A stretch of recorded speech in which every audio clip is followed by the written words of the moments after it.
I'm gripping the stem of my wine glass so hard I'm surprised it hasn't snapped. And Camille is still talking like she's telling me the weather forecast. So I'll start moving in next weekend, she says, tucking a strand of hair behind her ear. Shouldn't take more than a day or two. Behind her, my father is already popping the cork on a bottle of champagne he pulled out of nowhere. My mother's good china, the set she only brings out for Easter and Christmas, is spread across the table like this is a celebration. And I'm sitting here realizing I'm the only person in the room who didn't get the memo. My name is Everly Shaw. I'm 34 years old. I owned a 3-bedroom Craftsman on Larkspur Lane in Denver, Colorado. The first and only thing I've ever bought entirely on my own. And apparently, without anyone bothering to ask me. It had just been volunteered as my little sister's next apartment. I should have seen it coming. 3 days earlier, I'd found a stack of plastic storage bins in my garage. Taped shut. Labeled in Camille's loopy handwriting times, Cami winter clothes, Cami books. When I texted her about it, she brushed it off. Oh, just storing some stuff. My apartment's tiny. Don't worry about it. I should have known then. Just like I should have known 3 months ago. When I overheard my mother on the phone with my aunt in the kitchen. Everly's rattling around in that big house all by herself. She'd said, like my life was a problem waiting for Camille to solve. It's really perfect timing. Perfect timing. As if my entire existence was just infrastructure for whatever crisis my sister landed herself in next. Isn't this great news? Camille says now, raising her glass. Oblivious or pretending to be to the fact that my hands are shaking. You get company. I get to save on rent. Win-win. I set my wine down. My fingers find the edge of the manila envelope I almost left in my car. Because some small, stupid part of me had hoped tonight wouldn't be the night. But there's never a right night with my family. There's only their schedule. Their plans. Their version of what's fair. Actually, I say. And my voice comes out steadier than I expected. I have some news too. My mother's smile falters instantly. My father sets his champagne down like it's suddenly too heavy. That's the thing about my family, you learn to read the weather change in their faces before a single word is spoken. What kind of news? My mother says. Not a question. A warning. I slide the envelope into the center of the table. Right next to the china. Right next to the champagne nobody asked if I wanted. This is the closing paperwork for my house. I say. I sold it 2 weeks ago. I move out in 28 days. The silence that follows is the loudest thing I've ever heard. Camille's glass slips out of her hand and shatters on the hardwood. Nobody moves to clean it up. You times what times, she whispers. I pull out my phone and open the Pinterest board I'd stumbled across that morning. While looking for a recipe, my mother and aunt had somehow gotten access to Camille's account. And there it was, a board titled Times Cami's New Room, full of paint swatches and bed frames. Dated back 6 weeks. 6 weeks. Before anyone had said a single word to me. Interesting. I say, turning the screen around. While I was apparently supposed to be hosting, you two were already decorating. My father stands so fast his chair scrapes the floor. You can cancel a sale like that. There's a cooling off period. Everly, don't be dramatic. There isn't. Actually, and I'm not. We already told Camille she could stay as long as she needed. My mother says, her voice climbing. You expect her to find a new place in a month. We were even going to help move her things next Tuesday. My Aunt Louise chimes in from the end of the table. While you were at work. To make it easier on everyone. While I was at work? They'd planned to move my sister into my house behind my back. And somehow I'm the one who's supposed to feel guilty. You did this on purpose. Cami says. Tears already streaming. Right on cue. You found out I needed somewhere to stay and you sold the house just to spite me. There it is. The line I've heard my whole life in a dozen different forms. Whatever I do for myself gets rebranded as something I did times to times someone else. I could tell them the truth right now. That the roof gave out in April and cost me $14,000 I didn't have budgeted. That the main water line cracked 2 months later and drained what was left of my savings. That the furnace died in July and finished the job. That I've been eating rice and beans for 4 months and pretending everything is fine at every single one of these dinners. But I already know how this room works. Vulnerability isn't currency here. It's ammunition. I made this decision for my own reasons. I say instead. And it's final. So you're just going to let your sister be homeless, my mother says. Voice cracking with practiced devastation. She's not homeless. Mom. She has an apartment. And you have a spare bedroom. That is times, not times the point. My father snaps. Family helps family. Full stop. I feel the unspoken second half of that sentence hang in the air. The one they've aimed at me my whole lifetimes, and you're not being family. Under the table. I feel a hand close gently over mine. It's my mother's cousin. Rosalind, we call her Roz, the only person at this table who has never once made me feel like an inconvenience. She doesn't look up from her plate. She just squeezes my hand once and whispers. So quietly only I can hear it. Good for you. Kid. It's such a small thing. But in that moment, it's the only thing keeping me upright. The calls start Tuesday morning. Before I've even finished my coffee. Aunt Louise. First. Is it true you sold your house just to keep your sister from moving in? Then Uncle Marvin? Then my cousin Priya, who I haven't spoken to in 2 years. Then, somehow, my father's poker buddy Gary, whose involvement in my personal life I genuinely cannot explain. Every call follows the same script. Camille's suffering. My cruelty. Their disappointment. By Thursday, Camille's posted about it online, some paragraph about learning who really has your back when things get hard. 41 sympathetic comments deep. My own mother's the top 1 times. We're here for you always. Sweetheart. That afternoon my coworker, Priya, a different Priya, the one I actually like, from the marketing department, stops by my desk with a look on her face like she's about to deliver bad news at a funeral. I ran into your sister at the coffee shop this morning, she says carefully. She mentioned she might end up homeless because of some decision you made, if she needs it. My church runs a housing assistance program. I laugh. It comes out harsher than I mean it to. She's not homeless. Priya. She has an apartment and 2 parents with a 4-bedroom house. That night I lock myself in my bathroom and text my sister times. Stop telling people I'm making you homeless. You know it isn't true. Her response comes back in seconds. Times, you're selling the house I was counting on. What else would you call it? I set the phone down and don't answer. Here's what nobody in that dining room knew. In April, a storm ripped 3 separate holes through my roof. And the contractor's quote came in at $14,200. Insurance covered none of it pre-existing wear. They said. I drained my emergency fund and took out a small personal loan, telling myself it was a one-time thing. In May, the water main under my front yard failed. Another $6,400. Gone. Plus the cost of redoing the landscaping it destroyed. I canceled a trip to see my college roommate in Austin. I picked up freelance social media work on the weekends. I ate a lot of eggs. In July, the furnace gave out completely. Another $5,000 I simply didn't have. Some nights I'd sit at my kitchen table with a calculator and 3 different spreadsheets open, running the same numbers over and over, hoping they'd add up differently the 5th time. They never did. I cried more that summer than I had in the previous decade combined. Always after midnight.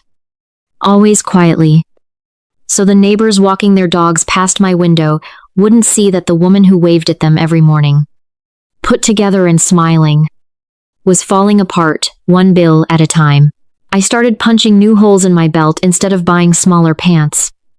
Temporary, I told myself. Just a rough patch. Meanwhile, every night. I packed a little more of my house into boxes labeled Times Keep, Donate, Sell. 9 years of a life folded into cardboard. And every single receipt, every bank statement, every repair invoice, I kept them all, filed by date. Because some part of me already knew I'd need proof one day that this wasn't spite. It was survival. While clearing out my office closet, I found a photo I'd nearly forgotten me on the front porch the day I signed the mortgage. Keys in my hand. Grinning so hard my face hurt. My realtor took it without me noticing. I remember that feeling exactly, pride that didn't need anyone else's permission. I set the frame gently on top of the nearest box. Saturday. The doorbell rings. No warning text. Through the window, I see my parents' SUV in the driveway. Camille's car right behind it. When I open the door, they file in like a delegation, grim, righteous, ready to stage an intervention. My mother spots the moving boxes immediately. You're really going through with this. I keep wrapping a plate in newspaper. Closing's in 3 weeks. Your sister needs you, my mother says, voice rising. You've always been a little selfish, Everly. But this is beyond anything I'd expect. I set the plate down. Did anyone ever once ask what I need? Silence. I need financial stability. I say, I need to stop having panic attacks at 2 a.m. about whether I can cover next month's mortgage. I need to stop bleeding my savings account dry for a house that keeps falling apart around me. We're your family, my mother says. Wounded, yes. And I have never once asked any of you for money. Not for college. Not for my first apartment. Not for this house. Not for any of the repairs that wiped me out.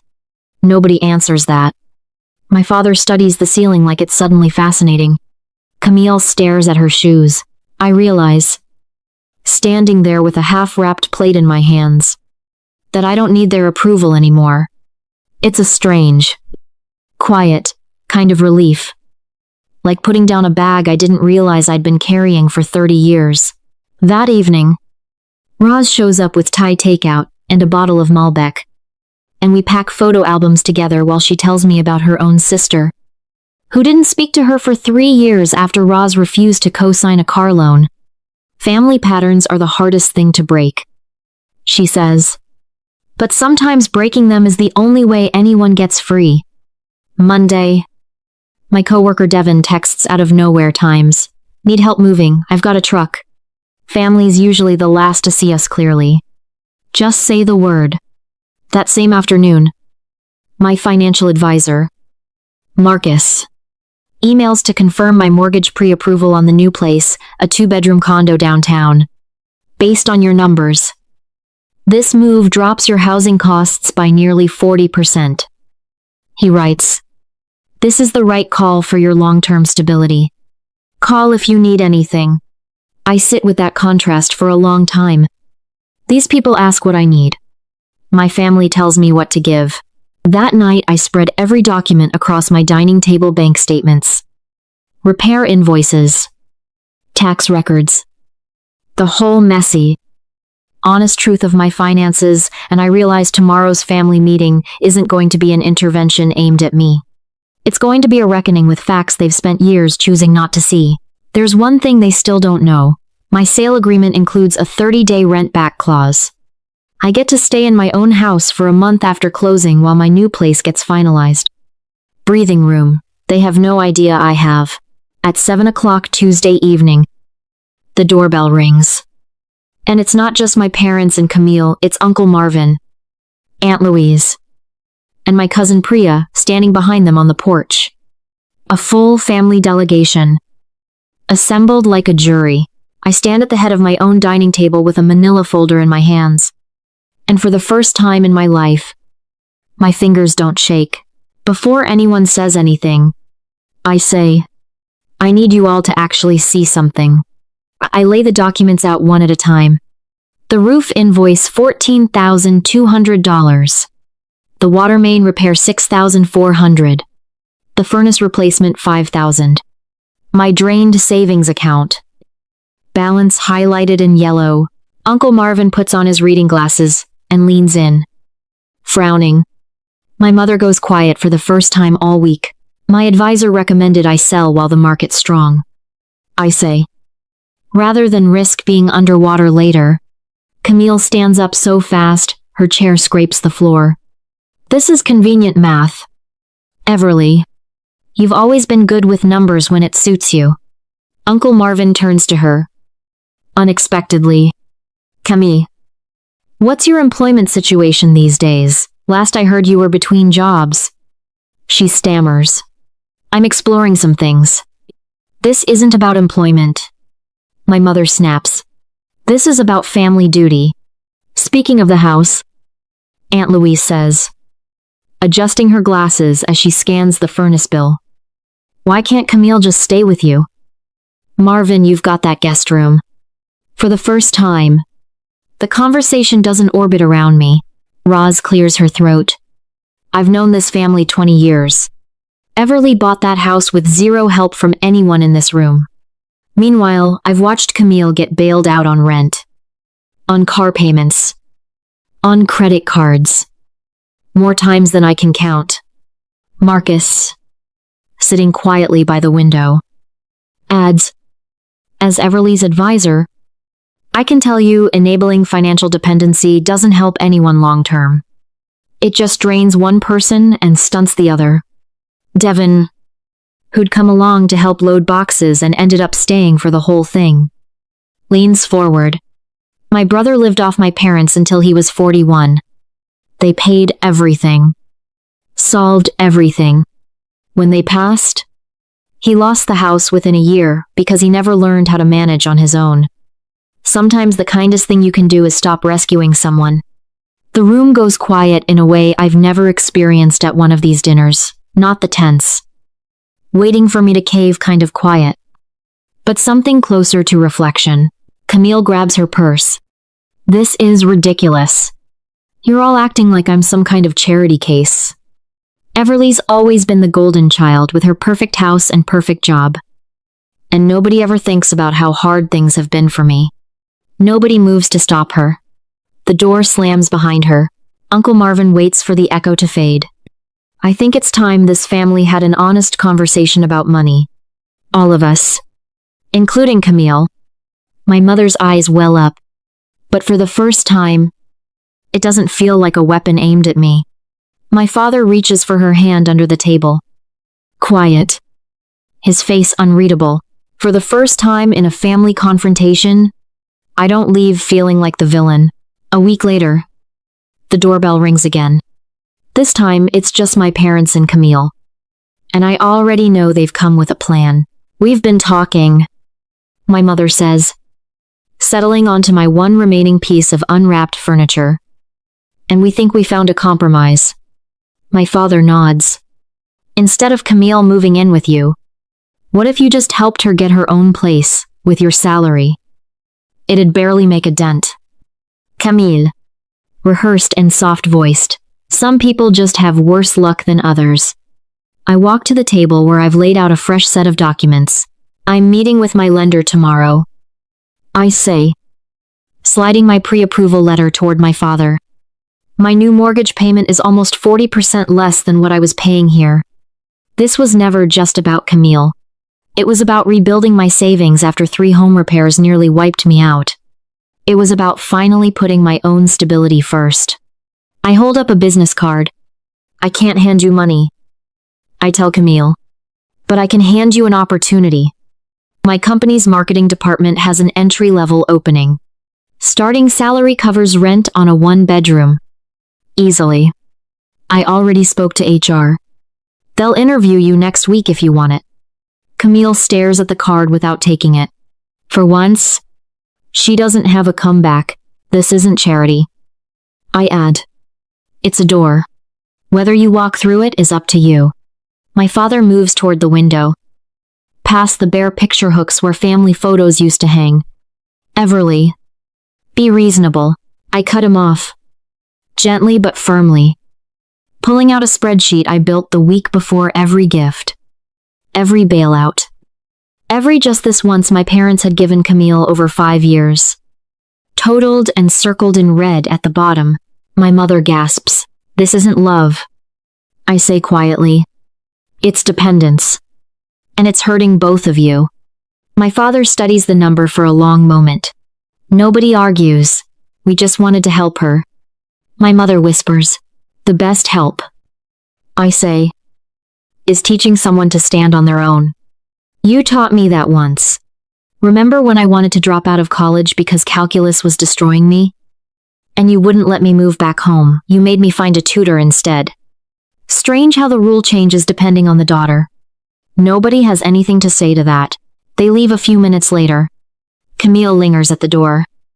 And as she turns to go, I catch her slide the business card into her purse when she thinks I'm not looking. 3 months later, I'm standing in my new condo downtown. Sunlight pouring across the hardwood floors, and it finally feels like mine, not a compromise. A choice. My mortgage payment shows up in green in my budgeting app every month. 38% lower than it used to be. I signed up for a pottery class I'd wanted to take for years and never had the spare cash for. Small things. Mine. Sunday dinners at my parents' house have changed too. When I walk in now, it's with a bottle of wine instead of a headache. Camille meets me in the kitchen, and she's got a new business card of her own marketing coordinator. Entry level. Mostly coffee runs so far, she says, laughing at herself in a way I haven't heard from her in years. My mother asks about my pottery class before she asks about anything else. My father listens to both of us equally at dinner for what might be the first time in my adult life. The following weekend, Camille and I sit at my kitchen table with spreadsheets between us. "If I save 15% of every paycheck," she says, chewing her lip as she runs the math, "I could have first and last month's rent by spring." My parents watch from the couch. Quiet. "We should have done this years ago." My mother admits softly, "We thought we were helping. We didn't realize we were hurting both of you."